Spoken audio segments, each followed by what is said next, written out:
In this country, we're joined by Douglas Murray of the Centre for Social Cohesion, from Rotterdam by Professor Tariq Ramadan of Oxford University, and the Bishop of Hume is still with us from Manchester. Professor Ramadan, is there any head of steam in the Muslim community here, serious head of steam for the introduction of Sharia law?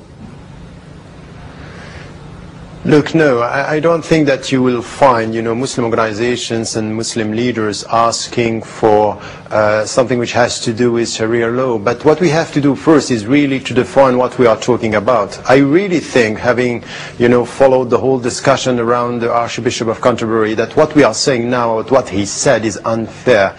He was not at all, and he knows exactly what he is speaking about when he is referring to Sharia law. He's not talking about, cutting heads, and this is not what he's talking about. He was talking mainly about family laws within the British system. Yes, and I think that now we are just saying things about him which are not fair. So I want to start with this, because knowing his discourse, I really think that all this controversy is not at all in tune with his spirit and the way he's looking at things. Okay, fair enough. We'll come to the interpretation in a second or two, if we may. No, but I think it's really important.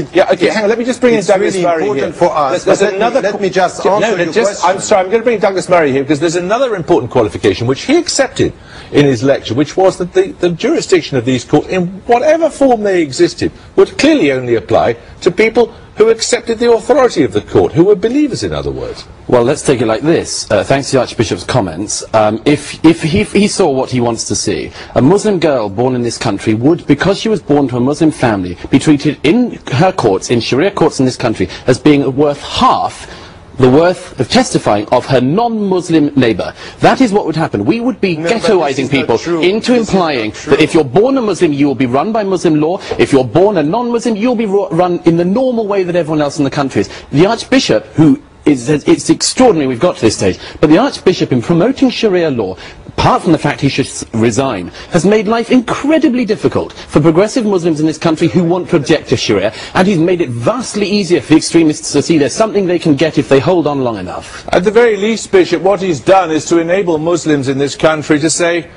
look, we don't accept your legal system. There are better systems. There's the Word of God as revealed in Sharia law, and the Archbishop of Canterbury tells us so. Well, that's exactly what he didn't say in the lecture, and those of us who have read it, and I think you've read it, Jeremy, from the sound of things, actually would acknowledge that he identified very clearly the issues of injustice that were in certain aspects of Sharia law, which this country would want nothing to do with, and that our legal system would have to make quite clear that there were values within our legal system which would mean that certain aspects of, for example, the treatment of women had to be dealt with properly by the legal system. This is not to do with the 95% of Sharia which its apologists say is not to do with hand chopping. The issue of Sharia, which I don't know if you're familiar with this, but if you're dealing with Sharia in this case, it is dictated in the Quran, in the second book of the Quran, that women are worth half that of men. Now, if you want to have a parallel legal system in this country, which throws out the rights accomplishments of this country, runs roughshod over them, and decides that women are worth half of you,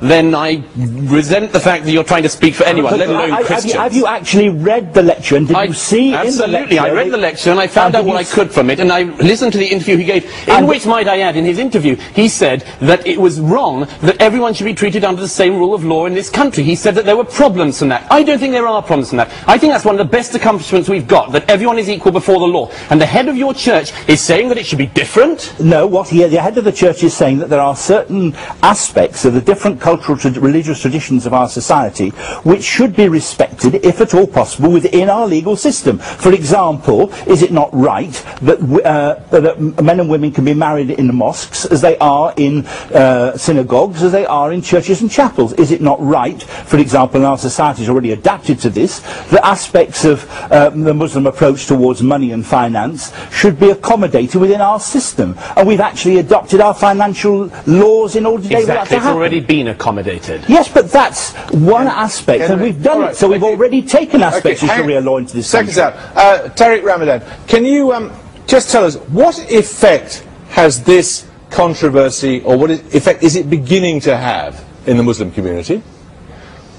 Look, first, the Muslims and the Muslim organizations are not asking for a parallel system. They are law-abiding, and there is room for us to remain Muslims and fully Muslims within the legal British system, and there is no problem. Within this system, can I just ask you on a question of? Can I ask you on a question of fact? Apostasy, denying the faith, is punishable by death under Sharia law, isn't it? No, no. Look, once again, you are Is that true or not? Is it true or not? Can I answer? Because you are asking question, and when Murray is talking, you let him talk, and when I am talking, you don't let me finish. Well, then I suggest you answer the question, please. I am answering the question, telling you that you are following in the footsteps of Mr. Murray, coming with a perception of Sharia that it's monolithic and there is no room for interpretations. Your understanding of apostasy is not the only Islamic answer, and I and others, the Mufti of Egypt recently said, you know, that you can change your religion and you are not going to be killed. So don't come with something which is a simplistic definition of Sharia, and do what Murray is doing, which is using this controversy to nurture an Islamophobic discourse. Right. The people around us. This is exactly what you are doing, Mr. You think Murray. It's Islamophobic to point out that we think that women should be treated equally to men? Let me finish. Let me finish. The people should understand, and our fellow citizens should understand, that the Muslims are not asking for a parallel system, and there are many interpretations relating to Sharia, and it's much more open than that. And don't come with something which is a superficial discourse. I'm sorry to say, Suhaib Hassan was on the television last Sunday night. Not acceptable. Last Sunday night, Suhaib Hassan from the Islamic Sharia Courts of Britain was on the televisions across this country on Channel 4 saying that he would like in the end for people to be flogged, beheaded, hands chopped off, all that stuff. We know that's where it leads, Mr. Ramadan. We know where it leads. You are just using the controversy to spread fears in the British society. There is a good reason to be fearful of Sharia, Mr. Ramadan. Let's just take this back. Before we argue about interpretations of Sharia, and this is one of the many problems, as even you acknowledge, Mr. Ramadan, there are so many interpretations. The key to this is a belief somehow that hundreds of years of removing religion from the legal process of this country should somehow be reversed. And that's a thing that's very hard for a lot of people to take.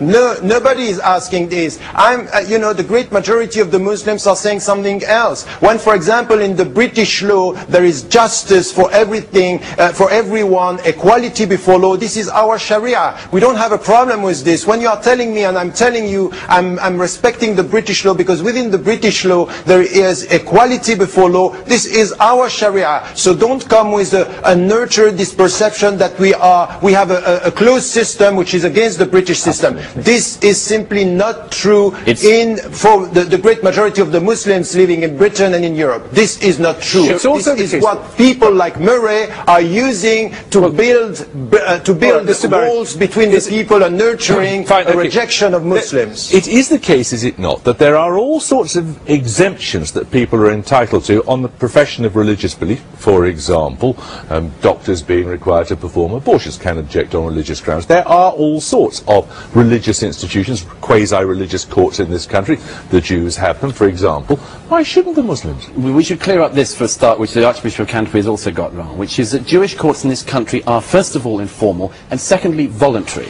They do not have any rights that supersede or stand equal to British law. The Sharia notion is that it stands not only equal but superior to British law. The Jews have just been thrown out by the Archbishop of Canterbury as something which is a sacrifice to the rest of it. This is a totally different thing. If you want to throw Islamophobia around for Mr. Ramadan, let's talk about the anti-Semitism of the notion that you say, we will give the Sharia to hang on, guys.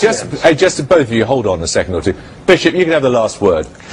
I'm just appalled, really, about how the whole debate has been now caricatured, really, of what it was actually about in the first place. The Archbishop of Canterbury, as the religious leader of this country, actually brought an issue to an intellectual discussion about the whole issue of the way in which one community and its culture was being treated, and there were issues within that culture which needed addressing in relation to equality compared with other religious organisations like the church and so on. All right, chaps, thanks very much now indeed. it's all run away. Thank you. These are words of wisdom.